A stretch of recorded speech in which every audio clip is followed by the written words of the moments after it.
but I was procrastinating scrolling through Facebook and came upon a child's first haircut photo, and there's a couple cute ones, and then there's ones that this kid is in absolute terror, and I just think, like, we giggle because we know it's going to be over soon for them and then they'll move on.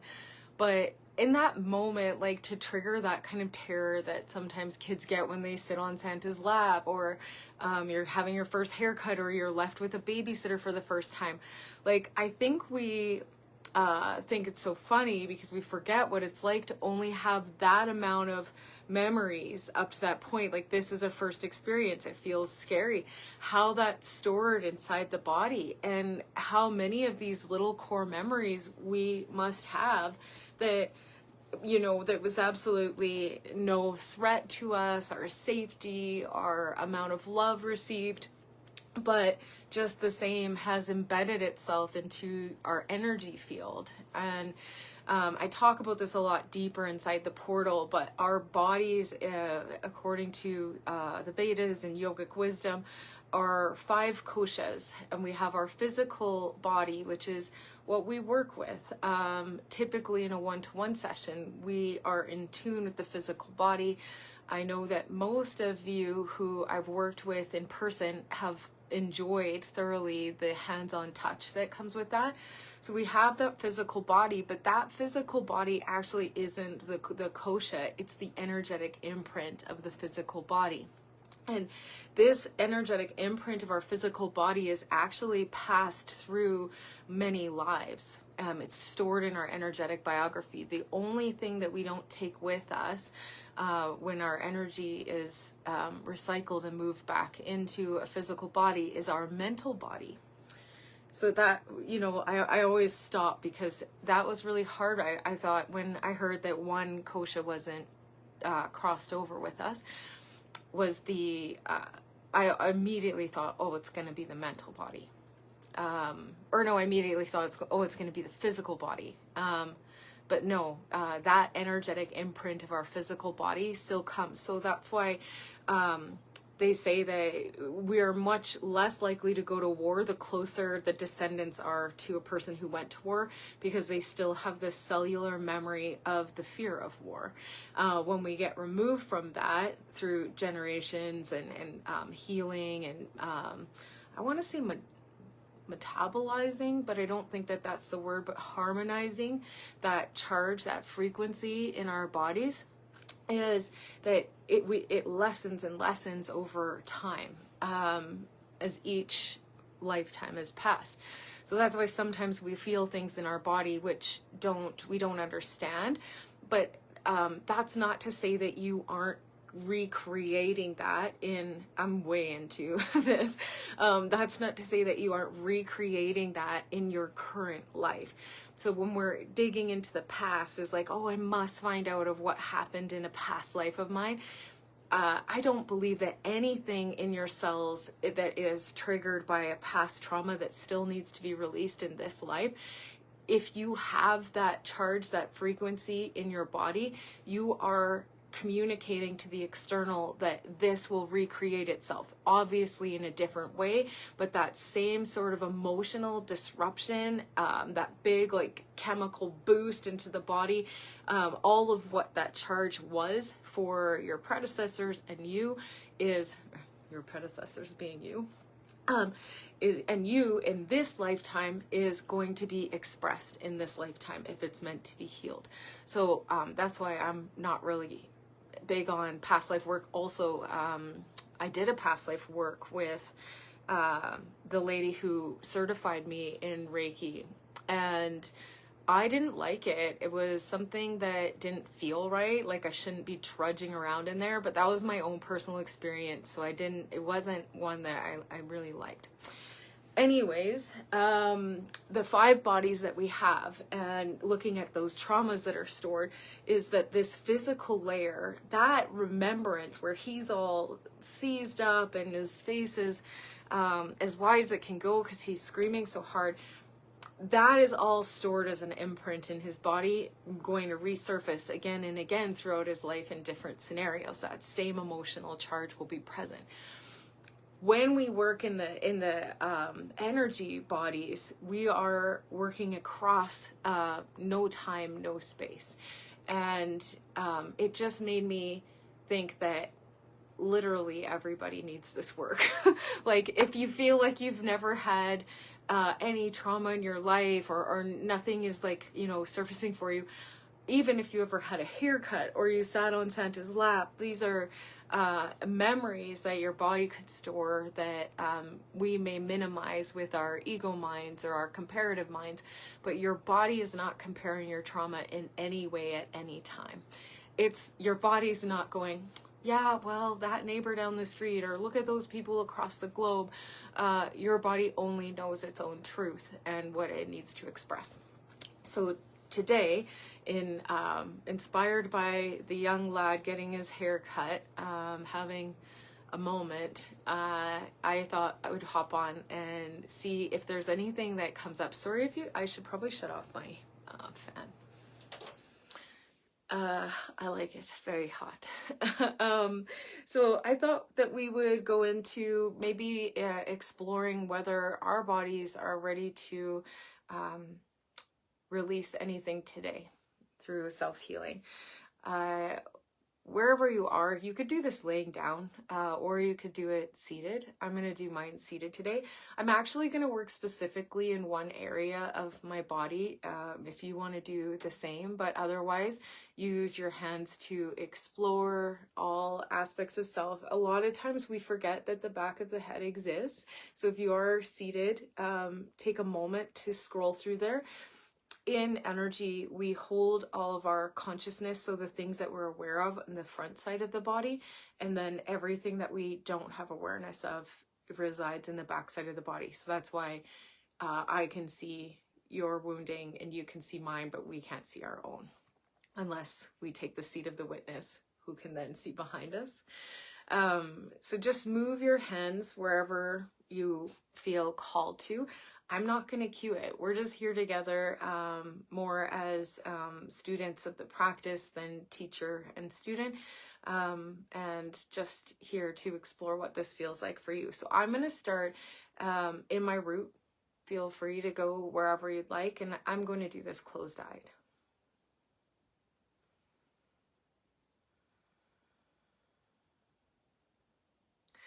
And you might notice that the moment that I close my eyes, I immediately start to connect to a bit of a controlled and manipulated breath. And that's because that's easy for my mind to hang on to. It brings me into my body, into total presence.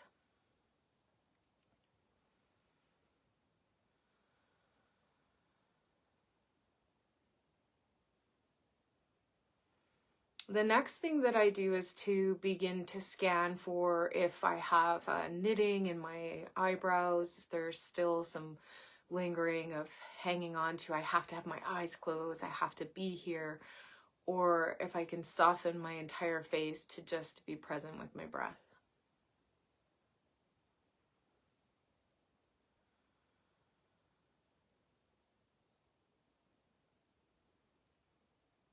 And I really like to make an ocean sound. There is, it's a frequency or a vibration that our bodies may recognize as soothing to the nervous system, also dependent on core memories, but for me, very soothing.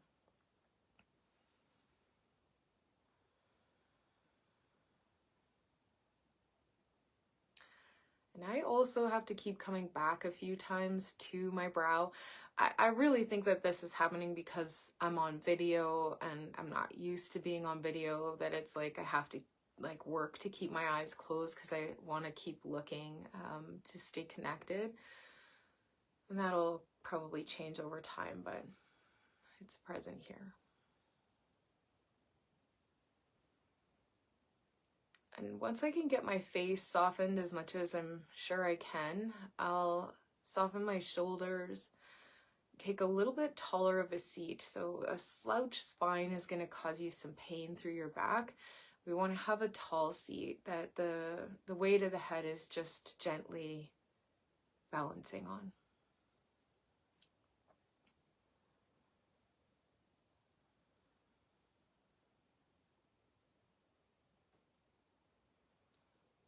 And I'm being called to address tension through my shoulders that makes me want to pull in over my heart and up and over my heart. So I'm working there right now without moving my hands at all.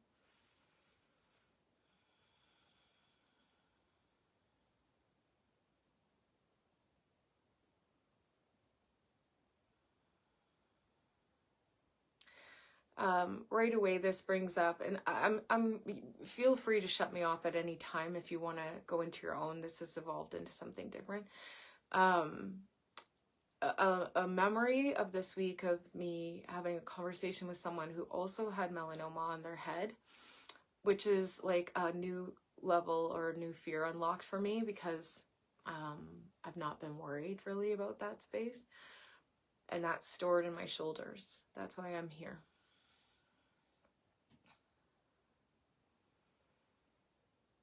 And the whole time, because I know what I know about the mind, and thoughts are energy and thoughts manifest as things. The whole time I'm here and my consciousness is present, I'm not cheating. This isn't cheating the system. This is choosing. I am implanting. I am safe and healthy.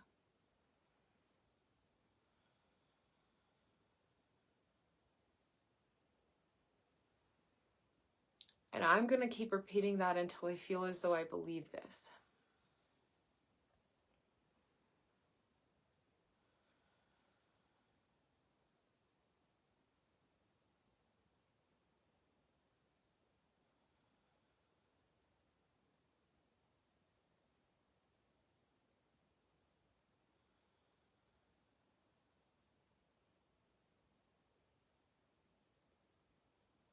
During it, I've also been called to send Reiki energy to the person I was having the conversation with.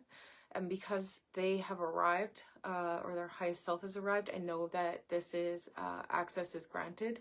So I'm going to start to channel energy towards them as well, healing energy.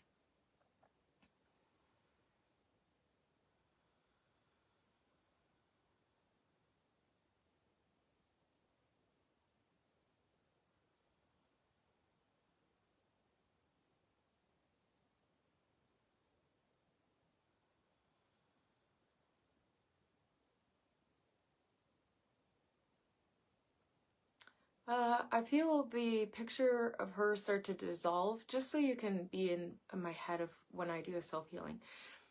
I see the picture of her start to dissolve, and I feel myself come back to my own body, and I feel different. I feel better across the shoulders. I feel safer in my body. My eyebrows are still knitting though, so there's still some level of control and attachment happening.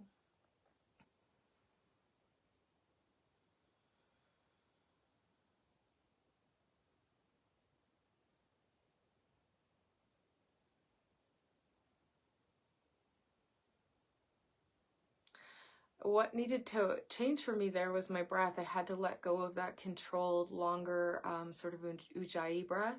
I had to let that go. And as soon as I let that go, all of a sudden, everything softened in my body. So although that's the breath that pulled me into my self-healing, it couldn't hold me there. I had to change the breath. So we're constantly adapting.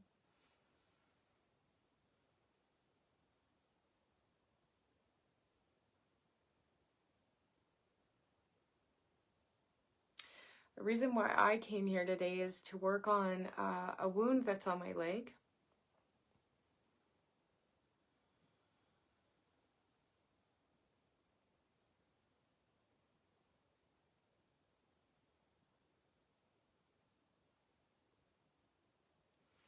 And as soon as I came over to my leg, I went back into controlled breathing, knitted eyebrows. So I'm going to try to find a softer spot here.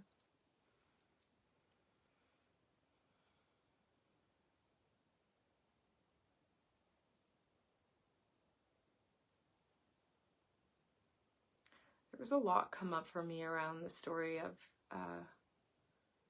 what I'm working with right now.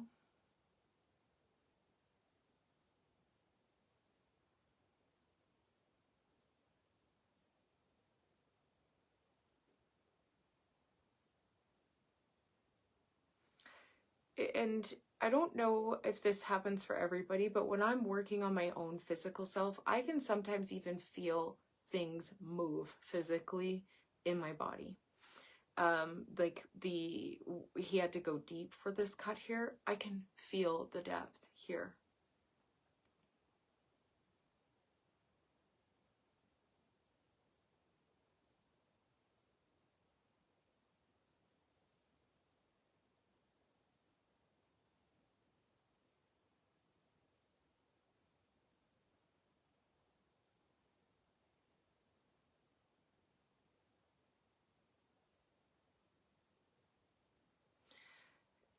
This is actually communicating to me that this needs longer than the session that I am here for.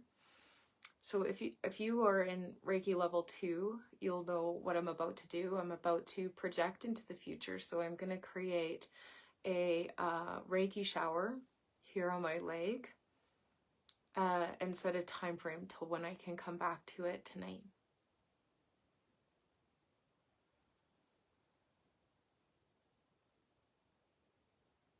You'll remember, like, I'm knocking on the door.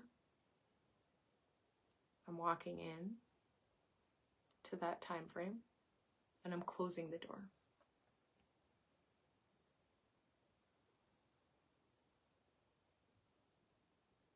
I'm powering this time frame with Reiki energy.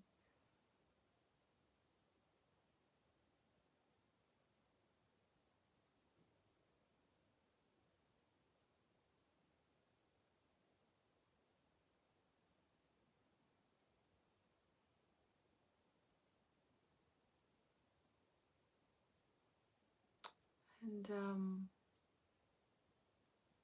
feels complete. So I'm going to move out.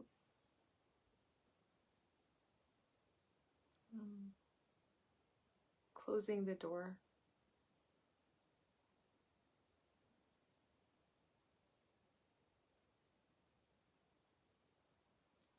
I'm going to close the session off here quickly by just balancing root and crown chakra all the way to the center, the heart.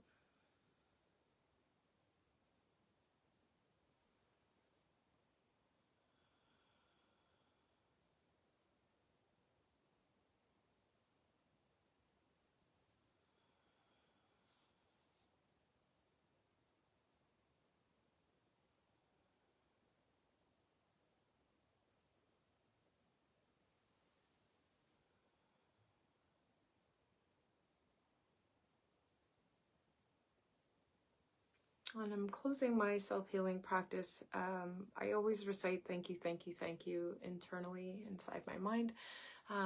Hopefully someone watches this all the way through.